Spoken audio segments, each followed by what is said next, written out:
Today, we are going to be moving on improving our setup. We are Life 5000 now. Alright, so first things first, I will show you my current setup. Bask in the glory of whatever the hell this is. So, by now, your setup is going to be a few lines long, because your reborn price is starting to look like this. Just for anyone who hasn't gotten to Life 5000 yet, or has no interest in getting this far in the game. But that's what it will look like. And this is what the setup will more or less look like for you. But a few additions, I don't know why I have that there. A few more additions can be made to this setup. For instance, don't worry about what was searched there.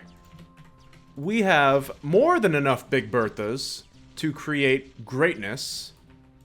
And we have enough Dragon Blasters to create greatness.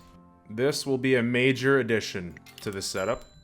I can also get the Dreamer's Life if I get one more Dreamer's Nightmare, which I have enough for. More than enough. Oh no. Oh no. I need a Slipstream item. Surely that won't take me too long to get, will it? Just got the Behemoth Blossom twice in a row, by the way. I also just added this in the process. Incredible. It only took like 12 tries. That is much better than last time. I don't even know why it was necessary to add a bunch of shop items into the crafting recipes, other than just to make you have to do it. More power! Alright, Dreamer's Life, obtained. Cornucopia, obtained. Pizza item, obtained. Gargantua Mine, I actually might be able to get. Now I just need another Slipstream. Alright, that didn't take too long either. And yet another beauty is in our hands. And then let's get something much more important right after. We're not done yet. Now it's time for the Angel's Blessing. Alright, we're making some pretty good progress. We are now starting to get to the point where there's going to be a lot of Dragon Blasters missing. We are now starting to get to the point where running a traditional setup like this is becoming obsolete. And you're much better off just doing a loop instead. Because you just end up running out of space and upgraders. And that still worked somehow. Alright, let's get this rebirth off, and let's change some things. So, obviously, my mine of choice is going to be the one we just got, which is quite a bit better. I mean, this kind of works, but it's not really fast enough for my liking yet, so I might wait to use that. Let me see if I can expand on this setup. You know what? I think I'll take 18 seconds. Alright, so the new features of the setup. The very obvious one is I switched one of the Yuntonia mines with this thing, which is a tiny hair follicle bigger than this. I then put the ore chainsaw in order to make the Gargantua mine even usable with the combustion engine, because otherwise it just takes 50 years. Because it is not light enough to be usable on this thing unless it's cut in half. And at least this thing adds value as well. I got rid of the vampire spore so I could make room for this. Instead of the cornucopia being here, I replaced it with the Zarabamba and put the cornucopia down here instead.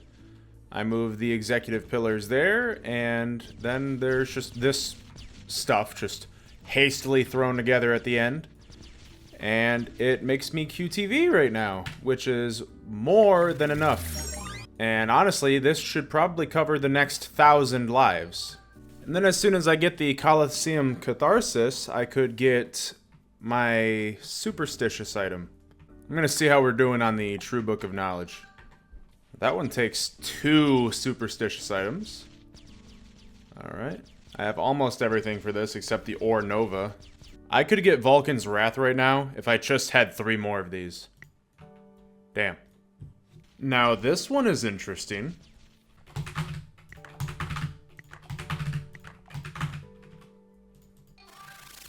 Ah, very nice.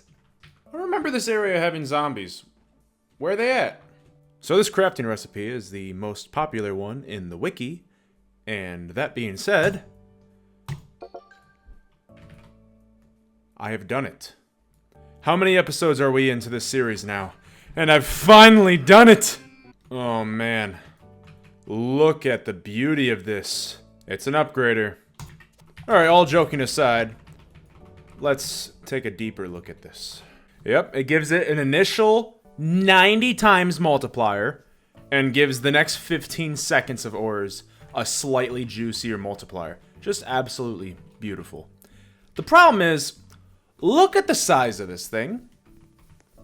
Where am I supposed to throw it in the setup? Because obviously it should be placed near the start.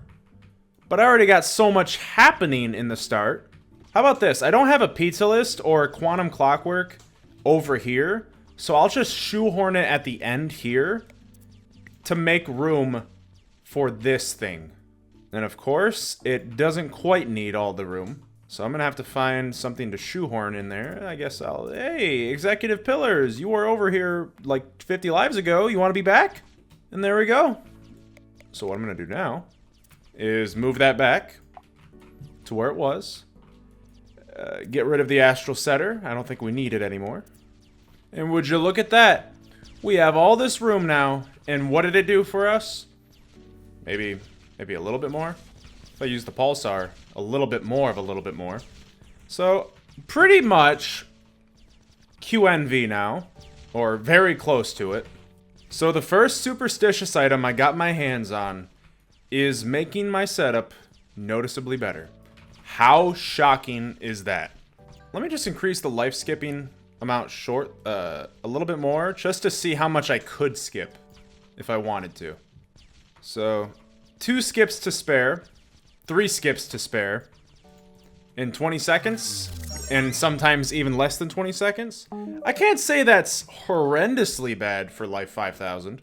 Now, if I could get a better Big Bad Blaster, the superstitious one, I forget the name of it, then that would really make this so much better. Except you can only use like 2 of them, because if you use any more than that, your ores die, unless you have a certain enchanted upgrader. Well, that really didn't take me long to find. Let me see if I can find any other superstitious items I can make. I'm not opposed to having more. Destruction, that sounds like a good one. I could almost get that, but the problem is I don't have enough of those. Or those. I could get this one too, if I just had more items for the crystal altar. But luckily getting those is as common as getting a shiny or memer. I love how most of these, you're just reading the list of all the items you need, and it's like, oh my god, I can so easily... Well, no, not this one. It's like, wow, I have everything I need. Oh, except the Ore Nova. You have everything else, and then there's that one item you're not even close to getting, and it's like, oh, that's great. This one I might be able to get. Let me see how the crafting recipe of the Book of Knowledge is looking. Oh my god, I have just enough of these. Alright, good thing those are extremely common.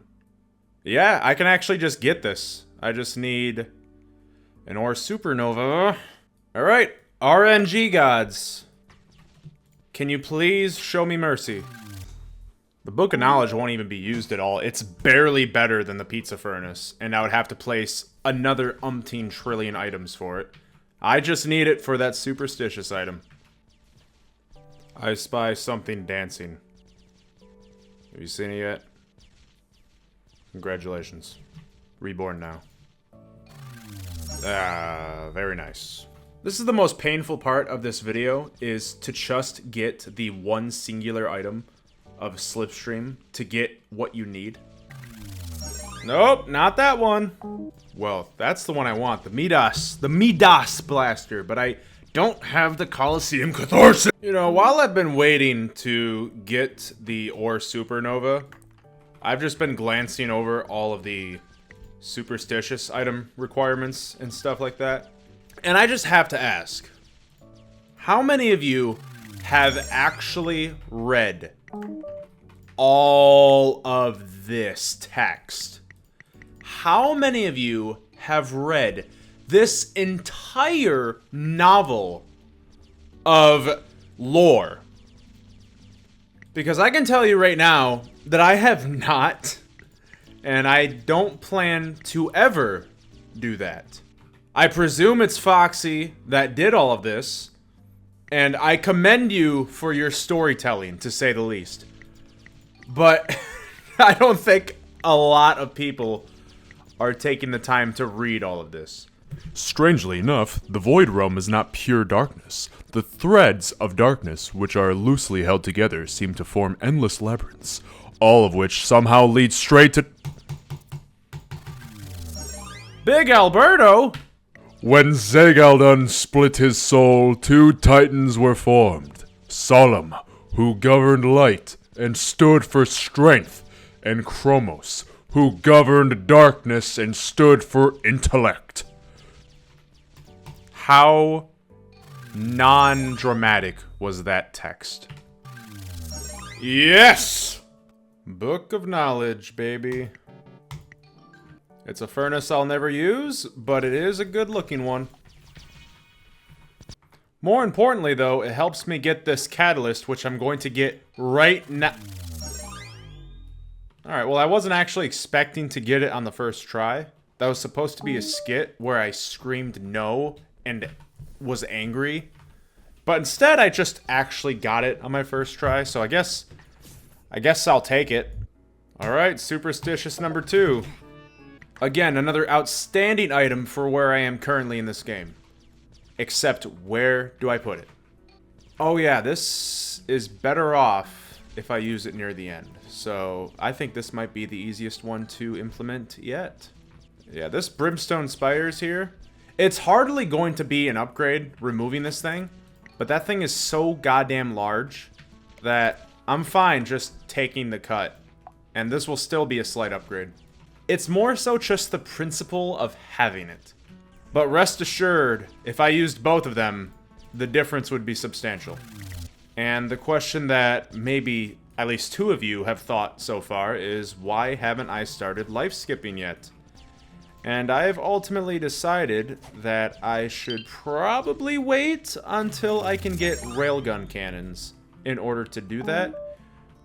Or I'll just wait another 1,000 lives and then just immediately speedrun to railgun cannons.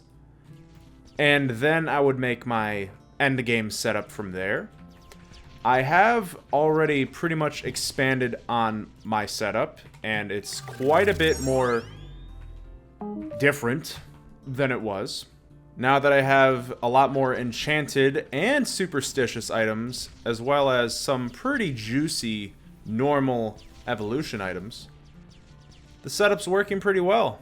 I have more than enough leeway with life skipping at the moment.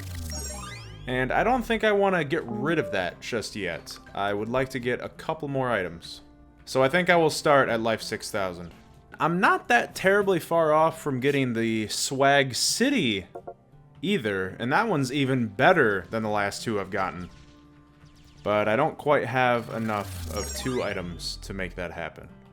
The Overlord's Telemonster, I'm not really that worried about that. I could probably get that right now. It's the everything else I'm worried about. Because that one's just fun to have. But that one will have to be saved for next time. Because our video is turning into next time. Because this video is over. This is quite the setup I have going on now. But I think it could use some finishing touches. Get another Guardian to oppose the other one. Get a evolved massive diamond mine for a Nature's Grip. You know, I wonder if this helium blaster would help even more. Or it would probably make the ores so light that they launch off of my base. Let's put something horrifying over every teleporter. Now that just looks precious. And last but not least, let's make a platform to show off our useless shiny items. Look at that. Outstanding. I'm not adding the other 2. It'll just cause lag. And there we go. Let's see how long it takes to load. Not even that much longer. So our outstanding setup is complete. Takes anywhere from 18 to 20 seconds. And I am proud of it for now. Until we get something to replace it. So I'm going to be pretty transparent. There's probably, I'm going to say 2 episodes left of this series. The next one is probably going to take a while in order to come out, because I got to get railgun cannons in order to make a video that's worth making. So until then, I'm going to get to work. We'll probably be in the Halloween phase of Miner's Haven by the next time that one gets cracking. I really don't know why you guys enjoy this type of Miner's Haven content. I consider it, pretty boring and mundane. But if you guys like it, I will make it. At least until I feel like it's done. By the next video, we'll be diving deep into life skipping and into railgun cannon setups. So stay tuned for that one. And thank you so much for watching whatever this was. I actually mean it. I hope you guys enjoyed this video. And I will see you in the next one. Have a good day. You are slowly looking into the face